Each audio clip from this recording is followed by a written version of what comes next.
Wonderful. We've had all of our attendees join the room now, so we will get started. Before we dive deep into the content of today's session, let's just go through a few housekeeping points.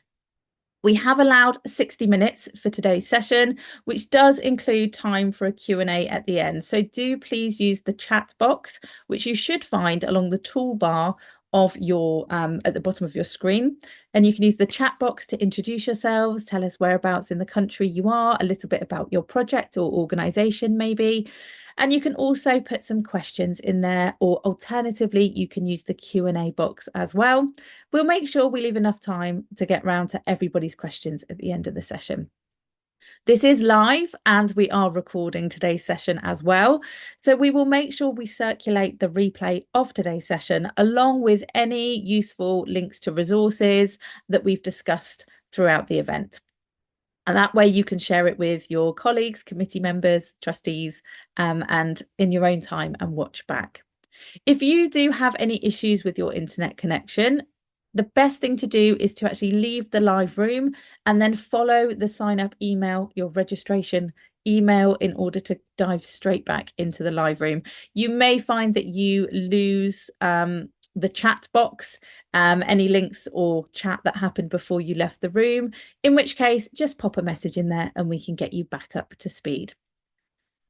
Okay, if you are finding that the slides themselves are being slightly interrupted by the speaker, in this instance me, do navigate to the top right of your screen. You should see the view option. If you select side by side speaker view, that should remove me or any speaker from the slide itself, and you should be able to view the entirety of the content. Okay, let's get started. So what would be brilliant, I think, to kick us off with is just to give you a bit of information about Crowdfunder itself. So some of you may be familiar already with the concept of crowdfunding, so raising money from the people around you in order to make a project happen. So that might be club members, community, it could be organizations out there within your network as well. So when we're referring to your crowd, we're talking about your network and your community that surround you. Some of you may be familiar with other digital crowdfunding platforms. There are lots out there. We all know that people have, done a fundraising activity for charity, and they might have set up one of these fundraising pages online, or as a club or organization, you might already be using them. You might be familiar with the way that they work. At Crowdfunder UK, we are a rewards-based crowdfunding platform. What that means is this is one of the ways in which you can utilize our platform to raise money. There are lots of different ways, and almost too many to go through in this session. So for today, we'll talk about rewards-based crowdfunding. A reward is a benefit of some kind in return for a financial contribution. What we mean by this is giving something back to that supporter by way of a thank you. And that could take many forms. It could be something as simple as a social media shout out or a virtual high five, a little video message being sent directly to that supporter via email. It could also be things linked to the club or organization, such as merchandise, coaching sessions, sponsorship. It may well be things that have been gathered from the wider community too, and we will look at that in a little bit more detail as we go through today's session. Now, of course, the primary benefit of raising money through a platform such as Crowdfunder is raising money. You need to raise that money to get your project off the ground and get it happening. These are some of the additional benefits that people won't necessarily be aware of when they're embarking on this journey of crowdfunding with us. First of all, just through going through the process of setting up a crowdfunding campaign page and going live with your campaign, you are testing the water to see if there really is interest in what you're trying to achieve. It can be a really lovely, low-risk way of actually seeing if there is an appetite for what you're hoping to deliver with your project. It can help you as project owners to build confidence in what you're doing, and that in turn will build the confidence of your beneficiaries and the community around you, because they'll be able to see in a very transparent and customer facing or supporter facing way exactly what's involved with the project, where their money is going to be spent, and how it's going to benefit the community at large. Of course, with promoting anything out in the community, it's going to build awareness. So people will get excited about your idea. It will create a buzz, and people will be waiting to see when your project's going to be delivered. You will potentially be noticed by a wider audience as well. So we make sure that we give you the tools and the resources to be able to promote beyond your existing members, beyond your existing kind of close-knit community within your sporting sector or physical activity sector, into that wider community. And that can be really pivotal when it comes to building relationships and building a sense of kind of legacy and permanency with what you're doing. Everybody that donates to a crowdfunding campaign by nature becomes an advocate. They will start talking about your wonderful project, your wonderful campaign. They'll be wanting to keep in touch with yourselves and kept up to speed with what's going on. Ourselves at Crowdfunder, and I'm sure at Sport England, have become advocates for projects that resonate with them, that might be in their local areas or within a sector that they're really passionate about. So it can help to build an engaged audience, leading to meaningful connections. We've often seen lots of partnerships, collaboration develop through the process of setting up and running a crowdfunding campaign and going out and speaking to members of the business community and the community at large, which can help to develop the club or the organization as a whole, even beyond the crowdfunding exercise. We pride ourselves on making sure that we can teach you as much as possible to make this as seamless as we can for you and for you to be successful. So we have lots of different learning resources available to you, and they are all free to access, such as today's webinar. We have a crowdfunding for sports, crowdfunding for kind of physical activity within the community, a Learn platform, so you can see what works well when it comes to crowdfunding in this sector. And lots of these skills will be transferable as well. Things like promoting in a slightly different way, digitally promoting something, networking, writing engaging copy, being creative with social media promotion, all these types of things might be relatively new to yourselves. And we can support you and guide you in getting the most out of our platform to teach you all of those relevant skills, which will help to enhance and develop your fundraising strategy as a whole going forward. And of course, the main reason I imagine why most of you are joining us today and potentially considering crowdfunding would be the extra support and extra funding that we have available. So we call this extra funding. Essentially, it is match funding. We have lots of different match funding grants available within the crowdfunding platform, both from national and regional partners that we work with in order to distribute their match funding throughout a crowdfunding campaign. We'll look at the mechanics of that with Sport England Movement Fund in particular a little bit later on. I would recommend that as a first step, if you're thinking about crowdfunding, take a look at our extra funding offer and see if you could be eligible to receive a match funding grant towards your crowdfunding effort. I will be sharing all of the relevant resource links in the follow-up email, so you will be able to have everything you need at your fingertips to do all of these things I'm recommending that you do throughout this session. So when we're talking specifically about the sports sector and a crowdfunding, what we're really talking about is your traditional sports clubs, of course, and your traditional sports. However, we're also looking at any organisations or groups that are delivering programmes of physical activity within the community with the idea of getting people active, promoting physical and mental well-being and all of the wonderful things that come along with that. You can see a broad selection of the different types of crowdfunding campaigns that we've seen coming through the Movement Fund so far, with varying targets, varying needs when it comes to the funds that they're raising. The one thing that they all have in common, which makes them successful, is when you are working within this sector, the things that you have that make a really good crowdfunding campaign are things that some other people might struggle with, and that is having a core audience already at your fingertips. You have beneficiaries who you already work with, potentially. You may have club members, you may have committee members. the chances are you have a group of people already around you that share this same vision, that you can create a team in order to actually develop and build the crowdfunding campaign and roll it out as a live campaign. You also will have a group of people you can develop into a network to approach in order to bring in those donations. And again, you are all, I would say, some of the most passionate and driven people within the sports and physical activity sector that we see come through the crowdfunding platform. And all of those things are a recipe for a really, really great crowdfunding experience and a successful amount of money raised. Just to look a little bit at the numbers then so far. So in terms of just looking at sports sector or physical activity sector projects so far, we've worked with more than 6,500 projects who are raising money for some kind of physical activity focus with their project delivery. Those projects have seen more than 420,000 supporters actually pledge and donate onto their crowdfunding campaigns, resulting in £36.3 million being raised collectively.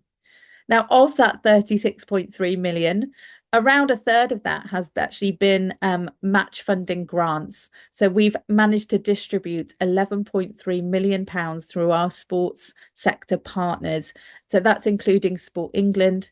We work with Sport Northern Ireland, Sport Wales, and we have worked with British Cycling as well. So it's always worth taking a look to see who you might be matched with and who could potentially support your campaign. Speaking of successful campaigns, I would love to be able to welcome Sharon from Brighton Surf Lifesaving Club to the screen. Hi, Sharon, how are you? Hi Zoe. I'm good, thanks. Good to see everybody. Thank you so much for joining us. It's lovely to have you here to tell us all about your incredible campaign. And as I mentioned at the top of the session, you were the first one to get funded through Crowdfunder and the Movement Fund, which is really exciting. Hopefully you'll be able to tell us a little bit about if you've been able to spend some of that money, as it was a little while ago now. A relatively new fund, but you came straight in on the day it launched, were approved, and then you're reaping the rewards now. So would you mind telling us a little bit about your project, please? Sure, yes. So obviously we're Brighton Surf Lifesaving Club. We're a charity. We provide life-saving training for children and adults. And we also provide safety cover for local sporting and charity events. We run a schools program every summer teaching kids about sea safety. And we also get involved in surf lifesaving as a sport. So we have members range from age 7 all the way through to age over 60. Oh, wow.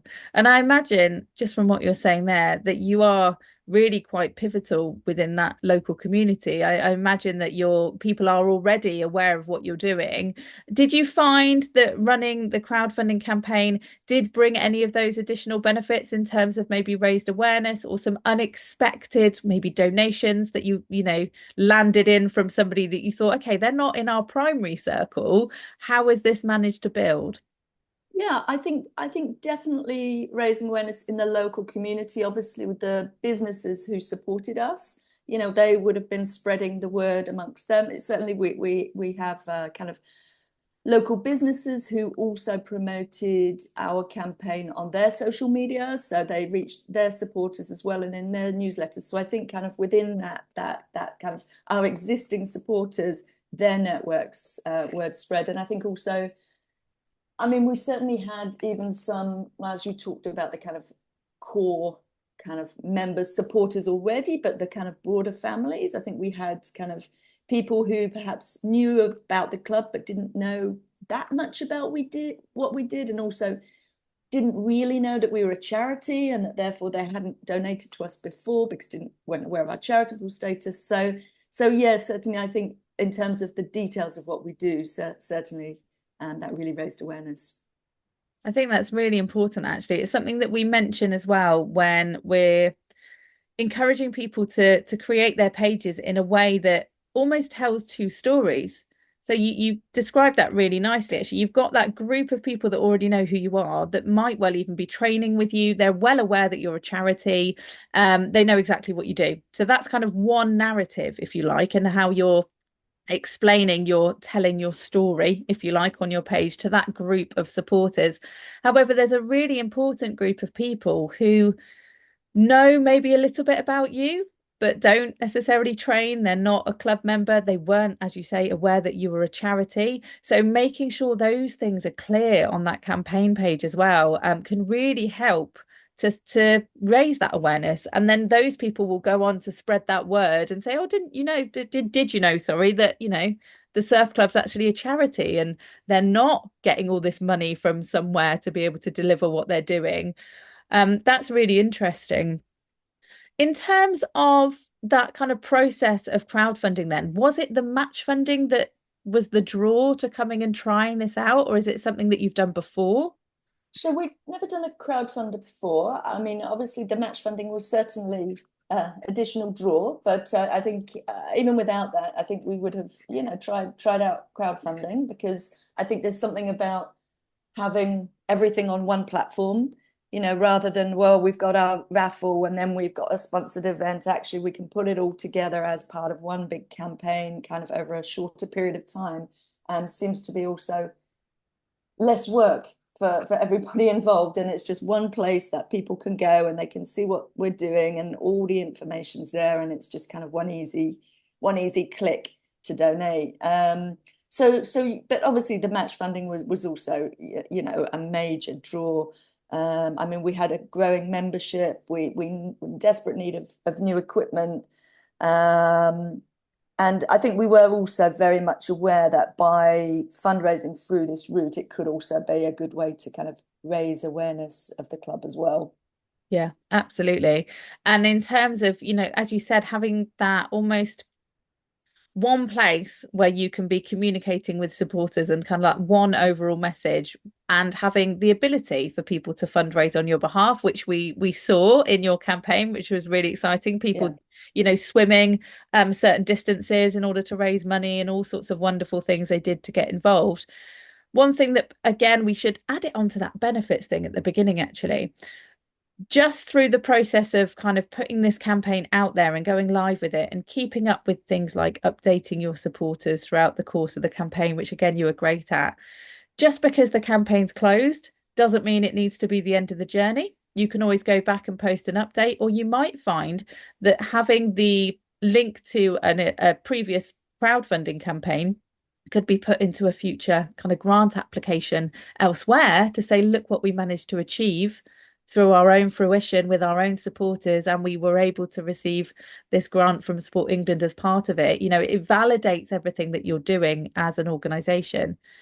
You did receive £10,000 from Sport England, which is massive. So overall, you raised £21,726, with £10,000 of that being that grant kind of match funding pledge. Have you managed to spend any of the money yet? How are you getting on?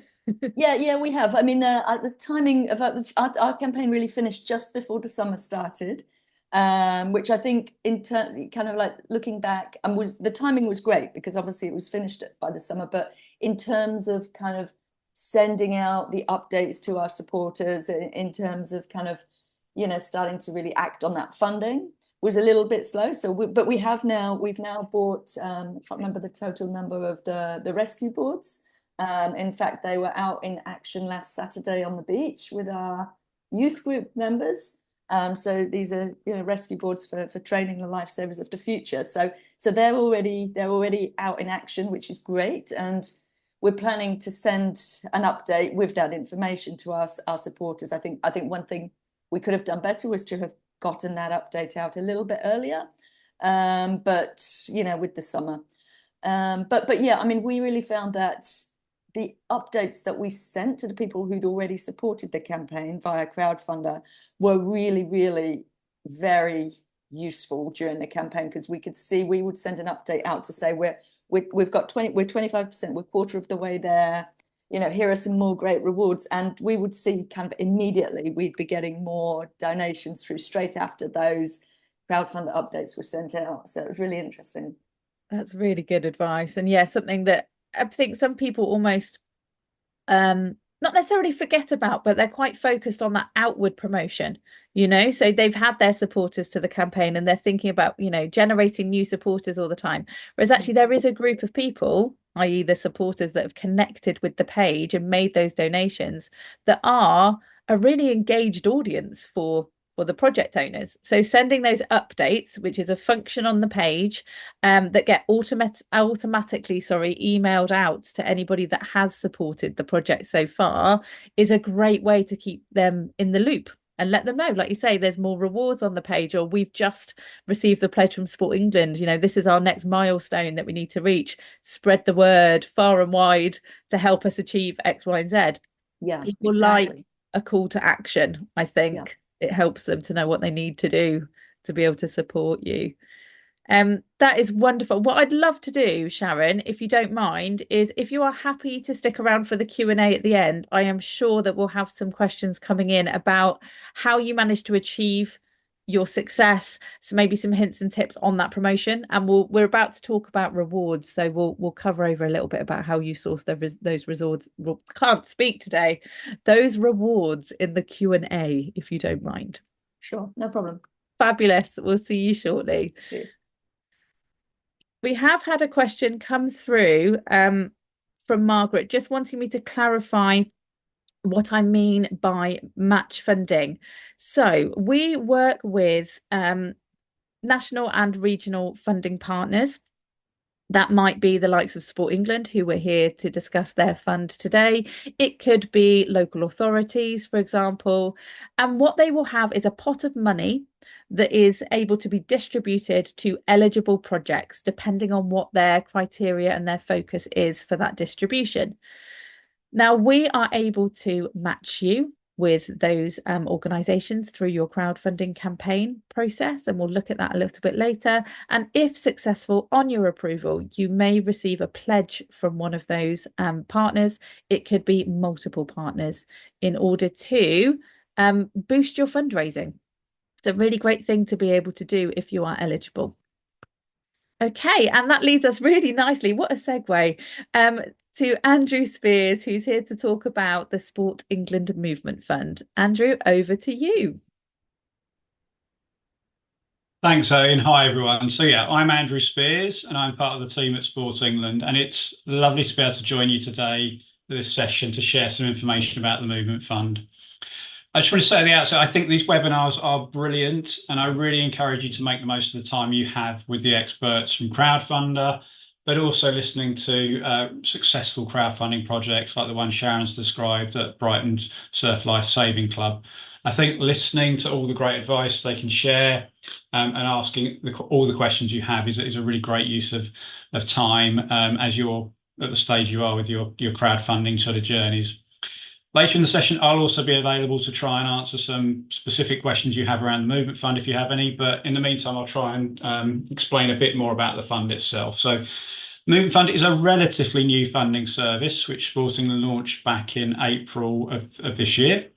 It offers crowdfunding pledges, grants, and also has some resources which help enhance physical activity opportunities for both individuals and communities that need them. There's much more detailed guidance on Sport England's website, but the Movement Fund essentially is able to support not-for-profit community organisations with a wide range of costs and items that'll help deliver positive change in their communities through sport and physical activity. We're able to support projects that promote physical activity, and by that we mean anything from active travel, walking, cycling, dance, fitness activities, and obviously more traditional sports activities. We would absolutely love to be able to support all of the projects that come forward to us and meet our aims, but we do receive more applications than we can fund. So we do need to prioritise those projects that are, demonstrate the greatest need and alignment with the work we do as an organisation. So of particular interest to us are projects that can provide opportunities for groups facing the greatest barriers to activity. And we tend to think about those in terms of people that are living at low incomes, disabled people or people living with long-term health conditions, older people people from some culturally diverse communities or backgrounds, pregnant women and parents of very young children, girls aged 5 to 16 years of age, LGBTQ plus people, people who have either been in or in the foster care or the care system more generally, people who act in a capacity of an unpaid carer, and also communities where we identify there is greatest need. So that might be isolated communities or areas where there is a higher level of deprivation in those places. And the Movement Fund can offer investments of up to £15,000. And one of those investment options, as I said earlier, is crowdfunding. So Zoe's already talked about quite a bit of this, but I think it's worth recapping. Crowdfunding obviously is not the same as grant funding. And it does, if we're honest, require a little bit of extra work to set up and successfully run a campaign, but it has a huge number of benefits, which we think means it's a great option for some organisations, and it can make all that work well worth it. So as well as what the organisations can achieve financially, those running these kinds of campaigns typically see increased interest in their organisations in the form of new members, sponsorship from local businesses, and I think a greater and stronger sense of their place within their community. But alongside that, they also typically develop some great new skills in things like social media, marketing and communications. And that's something that stays with the organisation beyond the campaign and is really valuable. So even if you're, as it turns out at the end of it, you're not right for applying for the Movement Fund in terms of extra funding, crowdfunding may still be a really brilliant option for the wider benefits it can bring to your organisation and your project. And Zoe also mentioned, to help you with this, Sport England crowdfund have developed a range of support and resources which will enable you to create and run a successful campaign, whoever you are. So please do take advantage of that support and the resources available. So organisations and projects will come to the Movement Fund from different routes, and I suspect several of those are probably represented today. Many will start on the Sport England website, which contains all the information and guidance you need to apply to the Movement Fund. But as I said earlier, it's a wider funding programme that offers both grants and crowdfunding investment. So when you apply through the Sport England website, we'll consider your application and try and match it to what we think is the best investment option for your project. For those we offer a pledge, we will then direct them to the crowdfunder site to access the support to start and develop their campaign idea and page. And that may well be why some of you here today, that's the stage you've reached in your journey. But others will discover the Movement Fund from the crowdfunder website, and that's absolutely fine. We're very happy with that as well. So those that have not registered or started their campaign should go, we would encourage them to go to the Sport England website. And the way you can do that from the crowdfunder site is, Zoe's put up the screenshot here. Click on the blue button on the screen when you're presented with it.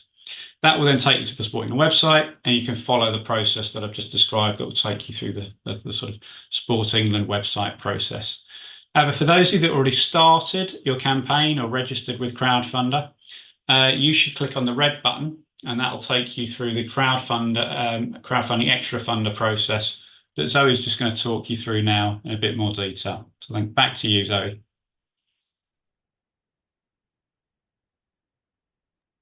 Thank you, Andrew. Yes, absolutely. Thank you for explaining the Movement Fund there. And I know that Andrew and the team are always on hand as well to respond to any inquiries when it comes to potential eligibility. We'll make sure that we share relevant email addresses, contact numbers, so that if anybody on the call is unsure as to whether the Movement Fund might be for them, they'd like to have a little bit of a chat or send over an email ahead of putting in an application, by all means, you can contact Sport England directly. Okay, so as Andrew mentioned there, if you are already crowdfunding or you've taken the steps to create an account on Crowdfunder, again, free to create. There are no fees attached with going through the process of creating a crowdfunder or applying for any extra funds. There would be fees attached to a successful crowdfunding campaign, and I will share those with you, something to bear in mind when setting your targets, for example. However, let's just take a look for the moment at how you would apply for the Movement Fund. So let's say you've set up an account with Crowdfunder UK. You would then sign in. You would be prompted to input some basic information into our system as part of setting up a project. Those bits of information would be whereabouts in the country you are, the name of your organisation, also the setup of your organisation. So are you a charity, as the Brighton Surf Lifesaving Club are? Are you a not-for-profit or a profit with purpose organisation, such as a CIC? Maybe you're a cask. It could be that you are an individual or a group. All of these different things, all of these different bits of information will help our computer system to ensure they are matching you with any relevant extra funding partners. There is also a whole page dedicated to extra funding when you are setting up your project. It's a very straightforward tick box exercise. First and foremost, do make sure you tick the box to allow us or allow Crowdfunder to share your project details with our funding partners. We need to make sure that they have access to, we have access to be able to match you essentially based on what you are saying. And then also there'll be a short exercise to let us know who's likely to benefit from your project, the types of areas or the project aims, if you like, so the areas that you're hoping to kind of improve or tackle within your community. So that could be things like improving physical fitness or tackling isolation or loneliness, because we all know taking part in physical activity can really help with those types of things too. Could be increasing mental well-being. So think about what it is that your project is hoping to achieve and make sure you tick those boxes that are relevant to your project aims. Now, our wonderful computer system at Crowdfunder UK will then match your project and your organisation structure with any of our extra funding partners that we think could be a good fit for you. And all of these different funding partners will appear in your project dashboard. And at that point, you can apply for one or you can apply for all of the different pots of money that you could be eligible for. You'll see here that this particular project has been matched with the Sport England Movement Fund. Wonderful. So you simply press find out more and then apply for that fund. It will be an application process. So ideally, you would have inputted some of your basic information on your page. You will then be signposted to complete a short application. And let us know a little bit more about that impact and the project aims. That will be then submitted and Sport England will review and let you know if you have been approved or declined, or somewhere in between. Maybe they need a bit more information from you in order to make that decision, but that communication will be open with Sport England and they'll be able to correspond with you about that application. If you are then successful, you can then continue on your crowdfunding journey and start raising the money. One thing to point out is you can receive more than one pledge from different partners. You might be approved for Sport England and you might also be approved by a local authority, for example. So you could see that you are able to piggyback up pledges onto your page in order to really enhance and boost your fundraising ability. Now, this is looking a little bit at the mechanics of how it actually works in receiving that pledge from Sport England. So let's say we've been approved for the Movement Fund. We're very excited. We're ready to go live with our project. We've done a little bit of warm-up promotion. So we've spoken to our committee. We've spoken to our club members. We've spoken to our friends and family and said, this is what's happening. We're going to launch a crowdfunding campaign. Sport England are getting behind us with a pledge of, let's say, £10,000. And we need to raise £20,000 in order to get this project off the ground. So we're going to go live next Saturday. Okay, you need people to know when you're going to go live. So you launch your campaign and you go back to that group of people and say, the project is live on the crowdfunding website. Here is our link to our page. Please click on this link, make a donation. Okay, that's what you're asking people to do. Click on the link that you are sharing with them, which is a direct link to your crowdfunding page for them to make a donation onto that page for you. Right, you've gone live, you're raising money. Your first milestone that you need to reach is you have to raise 25% of your overall fundraising target, which you are in complete control of. You've already set that and you've had an approval from Sport England. You've set your target at £20,000. You need to raise 25% of that. And you need to raise that money from, let's have a look at our table, 100 individual people at least. The idea is with crowdfunding that you are casting that net wide and you're communicating with your community about what you're doing.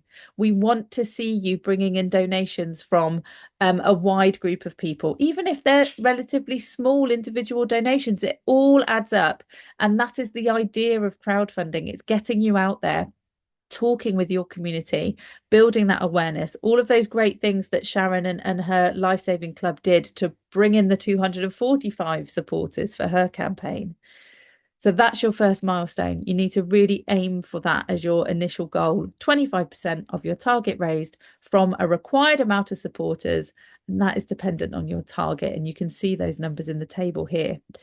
Okay, you've reached that milestone.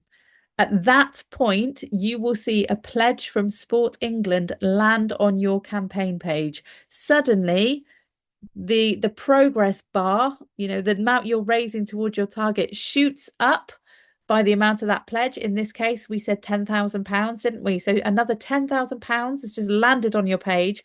That's an incredibly exciting time. And at that point, you need to go back out to your crowd and say, the pledge is on the page. Now we need to secure it. Help us fundraise for the remaining amount of money and help us hit 100% of our target. Okay, so that target that you set encompasses any pledge from Sport England. We wanted to raise £20,000.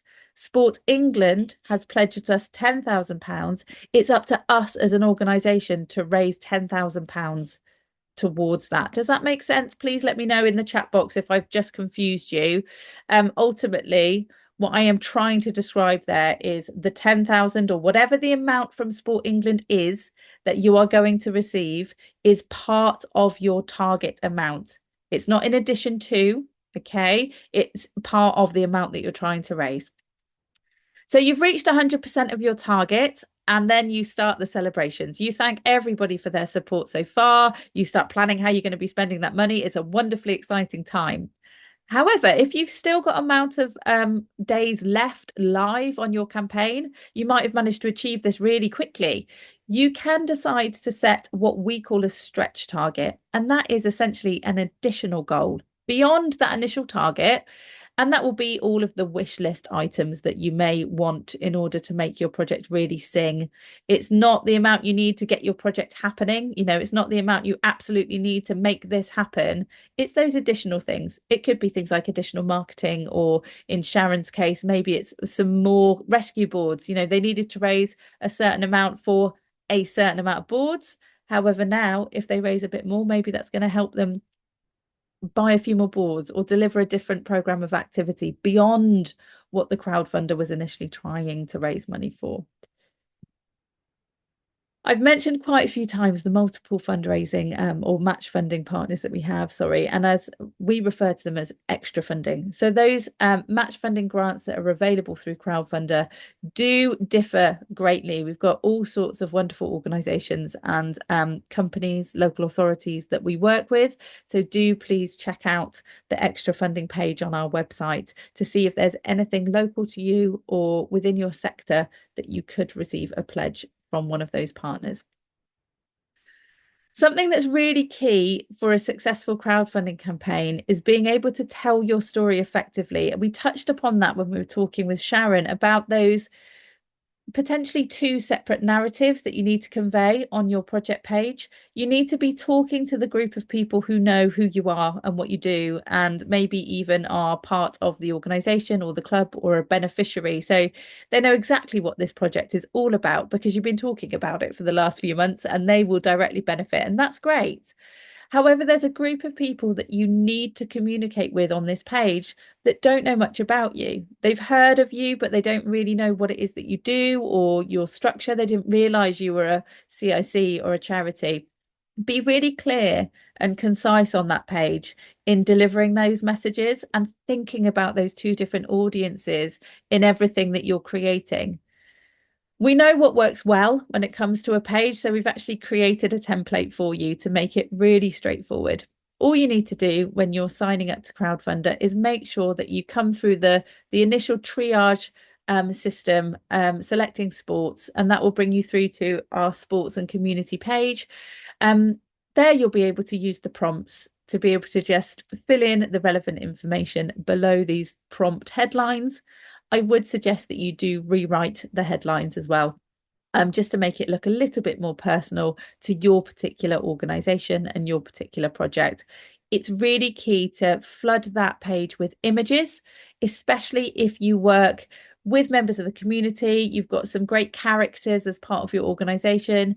You're out doing things with people. People are always the best focus when it comes to those images because it resonates really well with other people.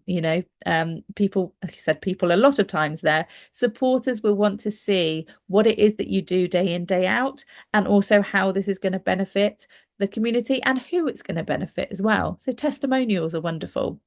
A video where you can feature somebody who maybe has benefited, or someone within the organisation or the community who maybe are just a larger than life personality who can get that message across really quickly, really concisely in maybe 1.5 minutes. Who you are, why are you crowdfunding, what you're going to spend the money on, and then how people can help you achieve that goal.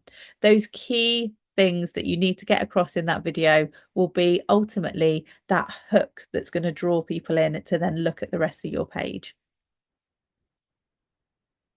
Okay, just to quickly go back over awards, I did mention at the beginning of the session the types of things that we see as successful crowdfunding rewards. You can see on the slide here, though, a huge variety of different things that we've noticed over the years. So things like conversational Greek lessons, nothing to do with the sporting sector.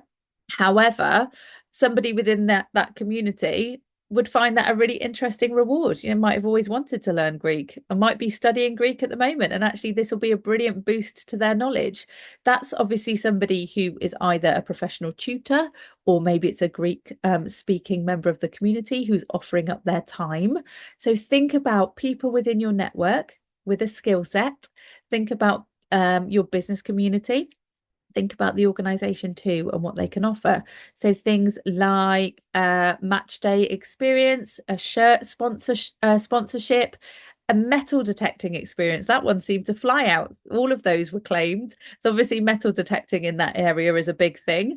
And then things that are what we would consider not necessarily a luxury item or a unique experience or even merchandise, but things that are almost a necessity for members of the community. So you see here that there's an MOT voucher. So the lovely garage close to this particular club has offered them a voucher at a discounted price. So rather than somebody spending £50 for their MOT, they can actually claim this reward at £15 via the crowdfunder and book in for their MOT. So all of those things that have a really broad impact, and it can incentivize people's givings for many different reasons, either that they want an experience offered by the club, or they want to get their hands on a high street voucher for the local restaurant, or maybe it is something that they're looking to do as a bit of a luxury, so maybe an overnight stay in a local hotel or tickets to a local attraction or the cinema or something like that. Put your creative hats on. Think what you can deliver as an organisation, team building days, one-off experiences that you don't normally offer. Think exclusive, think creative, think about broad price points and a broad offering. Those are going to be the most successful rewards that you can put on your page. I was speaking with Sharon about the fact that they had people fundraising on behalf of their project. This is an option that you can ask crowdfunder to switch on for you when running a rewards-based campaign. We call them multiplier projects, ultimately, because you're multiplying your fundraising ability by allowing people to fundraise on your behalf. Now, when somebody comes along to fundraise for you, They will be prompted to set up their own individual page. They do not need to enter their own financial details or anything like that. That everything that they raise will automatically funnel onto your main page. So their supporter numbers, the amount they raise, will also show in your progress bars as well on your main page. And you can see here that the local primary school ran an on uniform day. Somebody did a brownies bake sale, and we see all sorts of things. And if you have capacity to set a fundraising challenge, it's a great way to get the community involved in actually supporting you, especially with those areas of your network that might not necessarily have access to disposable income, or might not be able to offer larger pledges. You could be encouraging them to reach out to their own networks and do a fundraising challenge to raise the money that way. Okay, we have a huge amount of support available for you. We've talked about it a lot during this session. We really want to make you aware that we are here to support you at every stage. We have webinars such as today. We run regular drop-in sessions as well, virtual drop-in sessions with a member of the crowdfunding team. You can come along and ask any questions that you have at any stage of your campaign. They are a group session, so generally what we find as well is some really lovely peer-to-peer learning and support. There's been some lovely collaborative kind of partnerships developed just in those sessions alone. It's going to be a really exciting thing to be a part of. We also have our Knowledge Hub, which I'll share a link to, and that's stacked with lots of guides, troubleshooting guides, hints and tips on how to do this successfully. Once you sign into Crowdfunder UK, you will receive tailored email advice, signposting you in the right direction to all of our wonderful support and resources. We have an incredible customer support team who are based down here, based all over the country. Some of them are down here in Cornwall at our HQ. They are the ones that have also created the FAQ help centre, all of the troubleshooting guides. So check there first, check in the help centre first. And if you still are struggling to find the answer, then of course, contact our support team. They'll triage your request to the right member of staff. And then that live project dashboard where you can apply for match funding. You can also monitor every aspect of your campaign, communicate with your supporters. All of the wonderful things happen in that dashboard. So make friends with it as part of your campaign too. Okay, we have covered a huge amount of content today. I hope everybody is feeling more knowledgeable, hopefully more confident to take on this journey. I'd love to welcome Andrew and Sharon back onto the screen and see if we have any questions coming through from our attendees. Please do use the chat box. We have had one question coming in from Jenny, who has asked, said they're almost ready to go live. That's exciting. Well done, Jenny. Wondered how long we could leave a preview, or how long it's possible to view the preview of the page, how many people can look at a preview, and can the rewards be added later, and also the video. So in terms of previewing the page, when you create a crowdfunding page, you will automatically have a preview link generated in order to share with friends, family, colleagues, to get feedback. It doesn't matter how many people you share that with. Obviously, the aim is to get feedback. Nobody can donate to that page while it's in that kind of temporary draft state. The link itself will only be valid for, I believe, 24 to 48 hours. So you will need to get people to look at it pretty sharpish. If for whatever reason they've not looked at it in time and that link is now void, a new link will be generated. So not to worry if they come back to you and say we can't see anything, just resend the fresh link, and they'll be able to take a look. But it doesn't matter how many people you necessarily share it with. I personally would be thinking about sharing it with those that are close to the project and close to you as a person, making sure that the actual page is telling the story as it should do, and you've included everything that you need. And yeah, in terms of rewards and videos, you can add those once the project has gone live. I think it's really great to have a few rewards and that video in place if possible before you go live, just because it's a great way to get your message across and to incentivize some giving. And you can always add more rewards as you go along. Sharon, you had a really lovely selection of rewards, didn't you? How did you go about sourcing those? And did you put them all on at the beginning, or did you add a few in as you went along? Yeah, so I think the thing with the rewards, I mean, that's definitely what brings people to the page. And so we started off with some of our rewards, but we certainly kept some back because we wanted to be able to keep refreshing and keeping the page exciting. So we kind of made sure we'd gathered plenty of rewards before. We didn't put them all on at the beginning, and then we continued to gather rewards throughout the duration of the campaign to keep it exciting. I mean, we approached obviously people we knew were supporters because you suddenly find out that people have got these skills or people own their own business, and even if they don't, they've got friends or family who might own their own business and want to donate something. I mean, we approached them. We also approached local businesses that we knew had some kind of connection or interest, the type of rewards that we knew our supporters would be likely to buy. And we approached people in person. We also sent emails out with kind of cover letters about the campaign, which seemed to work quite well. And we also told all the businesses, of course, we put their logos on the page as well, so that it's kind of a bit of a win-win for them because it also helps to promote their business. So yeah. Yeah, that's really important. I think it should be collaborative and it should be mutually beneficial. That's the idea of these rewards is, yeah, being able to say, well, thank you so much for supporting us. We're now going to shout about how great you are on social media, put your logo on the page, maybe even as we've had people in the past have a host a bit of an evening, at the club for all of those people that have donated rewards, just as a bit of a thank you to say we just want to give something back. So it's all about collaboration. In terms of what you would like to see, Andrew, on a page, let's say they're applying for the movement fund, is there any requirements that you would want to see before they go live? Nothing specifically, Zoe, other than just following that kind of template and good practice and some of the ideas that Sharon set out. So I guess what we're looking for is a campaign page that we see it tells a clear and compelling story. It's supported by some nice imagery and graphics. It's got some good rewards because we want it to be successful, and those are the ingredients that make for a successful campaign. So really just what you guys said basically. Thank you. We've had a question in from Margaret. So they have gone live.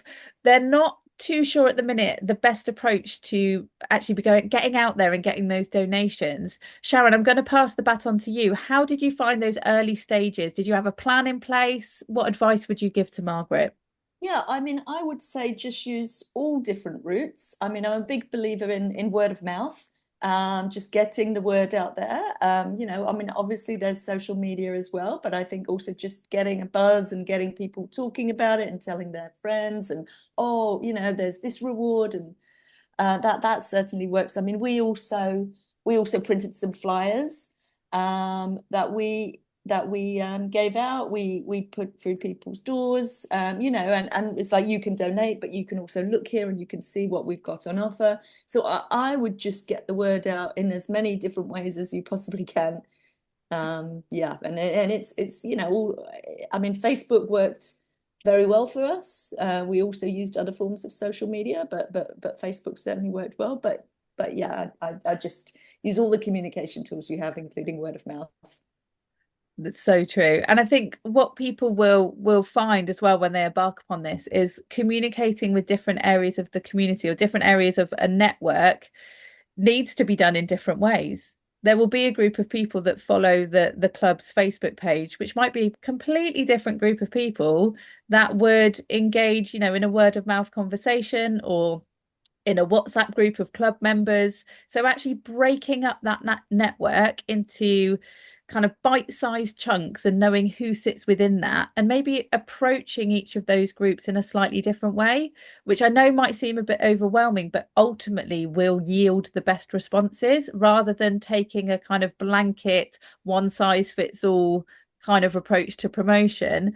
One of the key things that I want to bring up is what's really important is in those early days, getting a little bit of support on the page already before you start then promoting it to a wider audience. And that support might come from your friends and family. It might come from, I know that if I was to launch a crowdfunding campaign, I'd be straight on the phone to my family members and my friends and my relatives and saying, this is what I'm doing. Please just put a little bit of money on there because it will really help to build traction.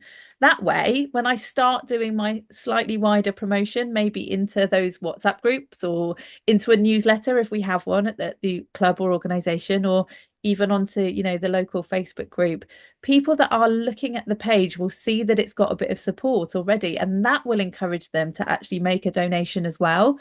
It'll encourage them to take a look at those rewards, maybe if they've started to be claimed. People don't want to be the first to donate to a page, so make it easy for them. Don't start promoting it too widely until you've actually gained a little bit of support and a bit of momentum and traction already. In terms of the application then, Sharon, I know lots of people here today may have already applied or be thinking about applying for the Movement Fund. How did you find that process? So you came through the crowdfunding route, didn't you? You kind of set up your page and applied that way. How did you find the application process from that point? So communication with Sport England, the approval process. Yeah, I think the application process itself was very easy. The communications were very clear. So yeah, it really doesn't take long to do that application form, especially if you've got everything in place already and you know exactly where you're going. I think the big decision point was the whole with the match funding target, what amount to go for. That was the bigger kind of consideration. But in terms of the process, yeah, it was very smooth, and the offered support from Sport England, from crowdfunding, was always there, always knowing that, if you needed it, you could go to crowdfunder to ask for, support on technical issues or anything else. So yeah, that was all very, very smooth. Amazing. That's so good to hear. And the proof is in the pudding. Sorry, you had a huge amount of support and you raised a great amount of money. I would say what was brilliant and what is brilliant about your campaign is how kind of clear you have been throughout the page, how clear you've been in your application to Sport England as to what it is you're raising the money for. And I think that's quite key, isn't it, Andrew, in terms of putting in those applications. Would you mind talking through the importance of that? Yeah, absolutely. I mean, I think I covered it a little bit earlier in that we have, certain objectives we're trying to achieve at a kind of national strategic level as sporting. So we want to get more people to be physically active. We want fewer people that are physically inactive, and we're very, very committed to tackling some of those inequalities that we see in sport and physical activity. So projects then clearly show to us how they're going to make a difference to those things. Either in the communities or to the types of people that we've identified as our priorities, are the ones where it's most obvious to us and clearest to us how we would want to fund them. So that's probably what you need to focus on in the application bit of it. I guess we want to have confidence that it's a strong organisation that's well organised, and there's clear community need for their project as well. But those things perhaps more naturally come through in the way the campaign page will be described. Certainly the page that Sharon submitted on behalf of Brighton Surf Life Saving Club did all of that. It really much explained how the club was at the heart of the community, how it appealed to and worked with a range of different people, and how it did great work to promote health and well-being community in the place where they were located. And if you can do those sorts of things, you'll get it. You'll be a long way down the road to us wanting to support and fund your project. Thank you, Andrew. We have come to the end of our session. It's been a wonderful session. Thank you so much for your questions as well, and to Andrew and to Sharon for joining me today. We are hoping that you are all feeling more confident about the concept of crowdfunding, applying for the Movement Fund via Sport England or via your crowdfunding page. Please do make friends with our learning resources, pop along to a drop-in, work your way through any Learn platforms that we share with you. Ultimately, keep in touch with us. We are here to support you.